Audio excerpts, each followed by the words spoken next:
É. Eu tava com a folha na mão, tem barulho, né? Claquete. Claquetes. O que você tá rindo, velho? Uai, essa dança é legal aí. Dança não, velho. Nós estamos te vendo aí. Olá, Home Students! Sejam bem-vindos a mais um vídeo de filosofia aqui no canal da Homeworks. E para você não esquecer, porque eu sei que se deixar para depois do vídeo você vai esquecer, assine o canal, ative o sininho para você receber os próximos conteúdos. Temos aulas de filosofia e de física desse canal. Em breve teremos novidades. Na próxima semana já teremos vídeos de conteúdos diferentes para vocês. Então fique esperto, fique ligado, esteja aqui conosco para você acompanhar tudo que está sendo produzido, especialmente para você que está nos acompanhando aqui. Bom, dando continuidade a um assunto que nós começamos na aula passada, o link vai estar aí embaixo aí dessa aula aqui, você vai poder acompanhar lá. Vamos falar um pouquinho sobre as diferenças, então, dos tipos de discurso entre mito e filosofia, mitologia e filosofia.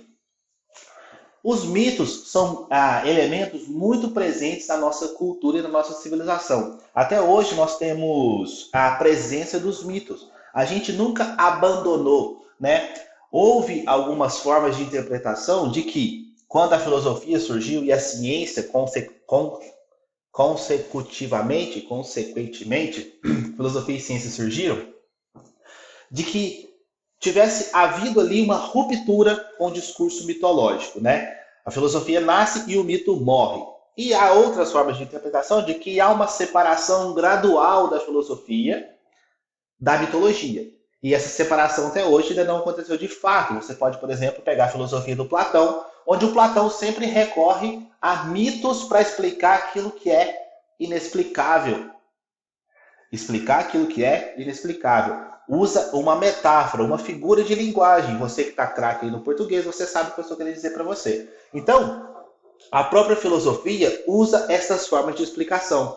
Há coisas que são difíceis para a nossa linguagem comum, para a nossa linguagem ordinária, e a gente usa então de ferramentas para poder tentar explicar aquilo que a gente não consegue explicar com palavras comuns. Então os mitos, eles figuram, eles tornam imagético aquilo que nós temos apenas no discurso. Então se você quer entender alguma coisa, use o mito. Se você quer explicar alguma coisa para alguém difícil, você sempre vai usar um exemplo. O mito é um exemplo de como é que as coisas funcionam.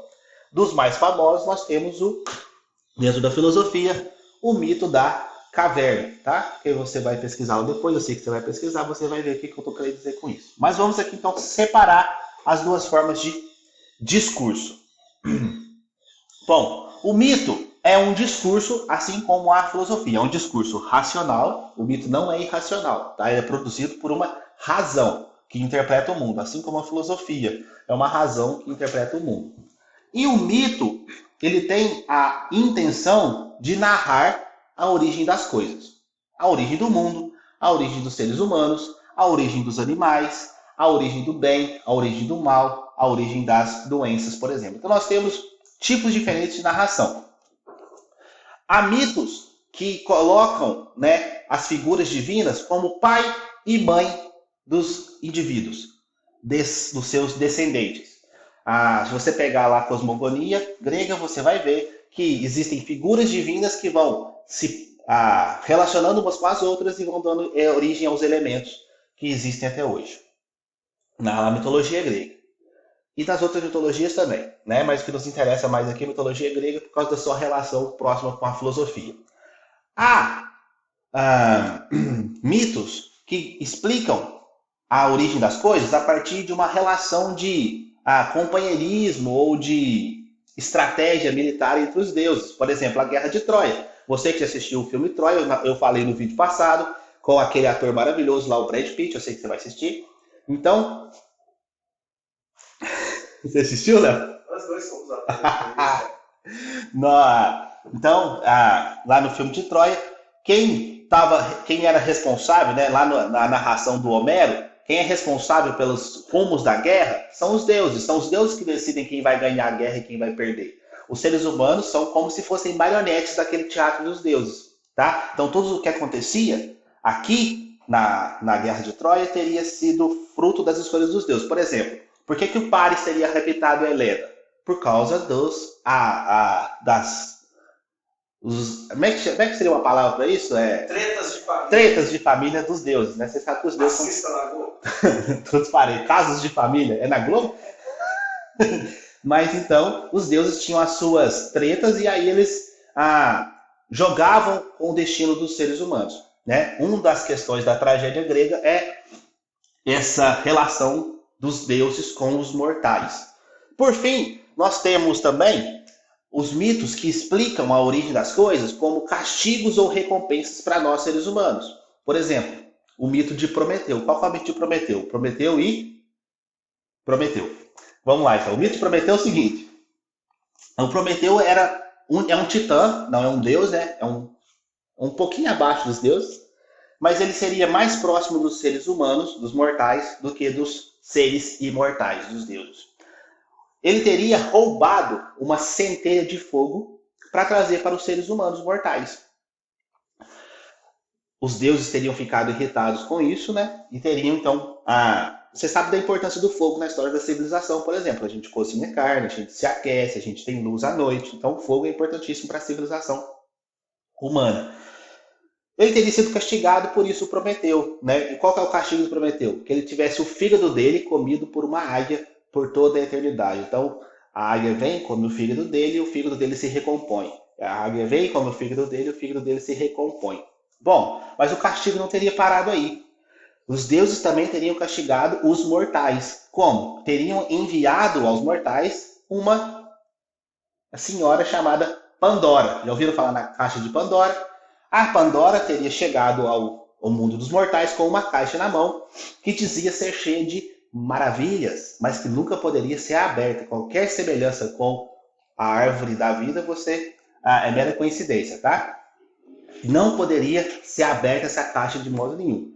A curiosidade humana teria sido tão grande que os seres humanos mortais teriam aberto aquela caixa. E ao invés de maravilhas, teria saído dali doenças, pestes, morte, tristeza, todos os males. É assim que os mitos, então, explicam a origem dos males da humanidade. Tá?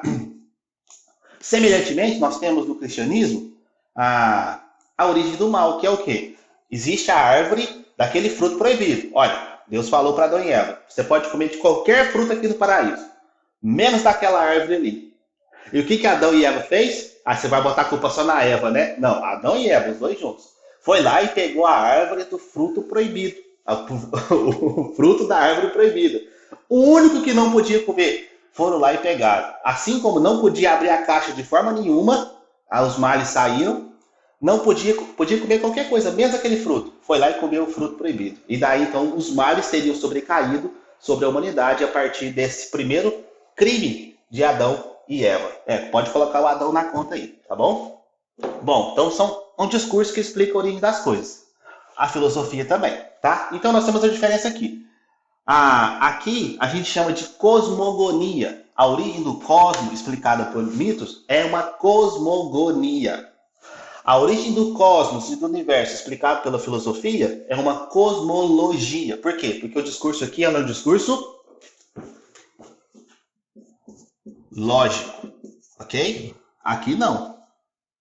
É racional, produzido pela razão, mas às vezes ele vai escapar dos limites da lógica. Então, por isso que o discurso aqui é uma cosmologia, porque é um discurso lógico. As causas que os mitos colocam para a existência dessas coisas, como nós colocamos, são causas sobrenaturais. Você nunca viu a caixa de Pandora por aí. É uma causa sobrenatural. Por outro lado, a filosofia coloca causas naturais. Por exemplo, enquanto os arranjos aqui são feitos pelos deuses e explicam a criação das coisas pelos arranjos divinos, na filosofia são os elementos naturais. Quais são os elementos naturais? Você sabe. Água, fogo, terra e ar. Coração? Capitão Planeta. Então são esses elementos. Então, aqui no mito, pela relação dos deuses, aqui na filosofia, pela relação dos elementos naturais.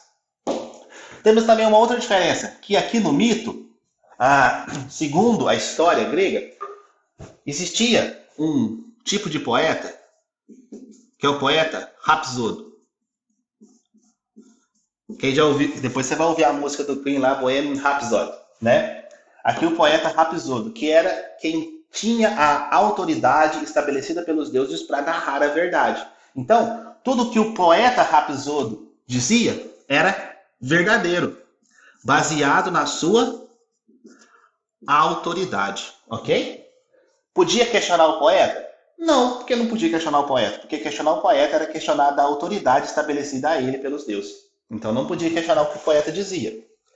Na filosofia e na ciência, nós temos a crítica como fundamento. O que é a crítica? É a possibilidade que nós temos de mudar de opinião, de mudar de ideia constantemente. Surge alguém com uma ideia melhor, mas a minha ideia, eu vou morrer abraçado com a minha ideia, que é ruim, ou eu vou abrir mão da minha ideia e vou aceitar aquela ideia que é melhor, que é baseada no argumento.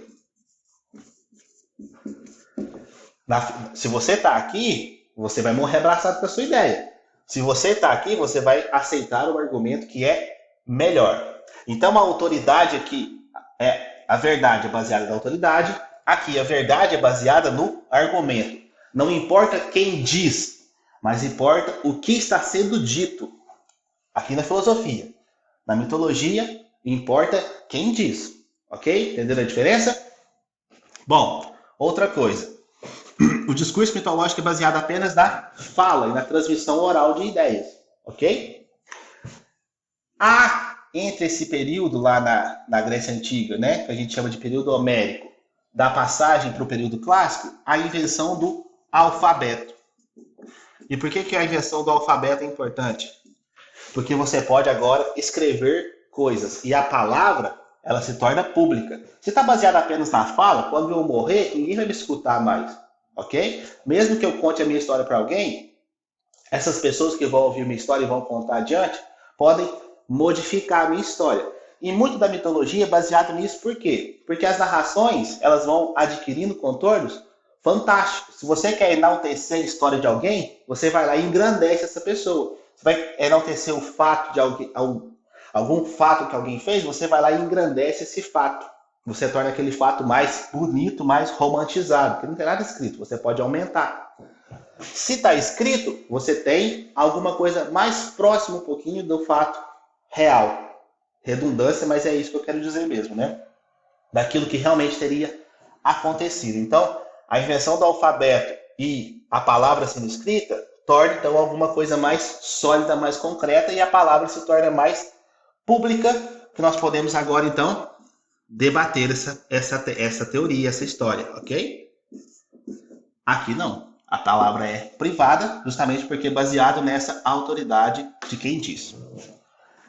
Uma coisa que faltou aqui é a política. A invenção da política também é fundamental. Por quê? Porque ela tira o cidadão da sua vida privada e coloca o cidadão na sua vida pública.